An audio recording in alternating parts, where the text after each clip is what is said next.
এসো দেশ বদলাই, পৃথিবী বদলাই এই স্লোগানকে সামনে রেখে উৎসবমুখর আয়োজনের মধ্য দিয়ে চট্টগ্রামের কর্ণফুলীতে আজিম হাকিম স্কুলে তারুণ্যের উৎসব অনুষ্ঠান অনুষ্ঠিত হয়েছে। মঙ্গলবার ১৪ জানুয়ারি সকাল ১১টায় উপজেলার চরপাথরঘাটা ইউনিয়নের আজিমপাড়াস্থ প্রতিষ্ঠানটির প্রধান ফটক হতে র্যালি বের হয়ে ইউনিয়নের বিভিন্ন স্থান প্রদক্ষিণ করে পুনরায় বিদ্যালয়ে এসে শেষ হয় এবং এরপর প্রতিষ্ঠানের নিজস্ব মাঠে সংক্ষিপ্ত আলোচনা সভা অনুষ্ঠিত হয়। এতে আজিম হাকিম স্কুলের প্রধান শিক্ষক মঞ্জুর আলমের সঞ্চালনায় এবং স্কুল পরিচালনা পর্ষদ সদস্য এম.এস. সালামের সভাপতিত্বে প্রধান অতিথি হিসেবে উপস্থিত ছিলেন স্কুল পরিচালনা পর্ষদের সভাপতি ও ডায়মন্ড সিমেন্ট লিমিটেড কোম্পানির ডিএমডি লায়ন মোহাম্মদ হাকিম আলী।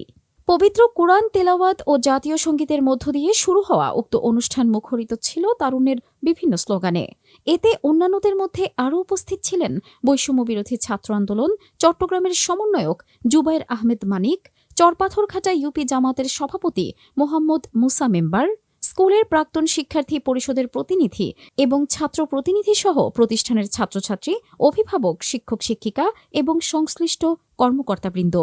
অনুষ্ঠান সূচির মধ্যে ছিল প্রতিষ্ঠানে অধ্যয়নরত শিক্ষার্থীদের স্বতঃস্ফূর্ত অংশগ্রহণে আমার স্কুল পরিচ্ছন্ন স্কুল, কৃষি বিপ্লব, প্রাথমিক স্বাস্থ্যসেবা ক্যাম্পেইন, উদ্যোক্তা হওয়ার চেষ্টা, সবুজ বিদ্যালয় ক্যাম্পেইন এবং বিজ্ঞান ও তথ্য প্রযুক্তি নিয়ে প্রদর্শনী।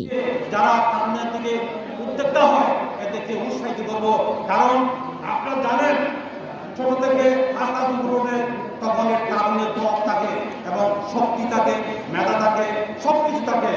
সর্বোপরি আমরা চিন্তা করব এদেশকে মানার জন্য, এদেশের আইনকে মানার জন্য, এদেশের পুলিশ প্রশাসন মানার জন্য।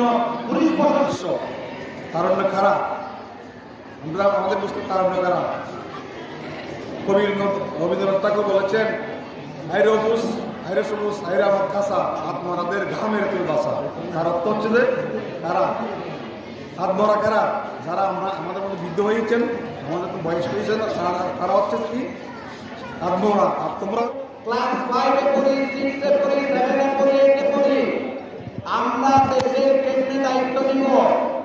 আপনাদের স্মরণ রাখা উচিত ক্লাস 10-এর নিচে, ক্লাস 1 থেকে ক্লাস 10 পর্যন্ত প্রায় 70+ জন এই দেশের জন্য জীবন দিয়েছে।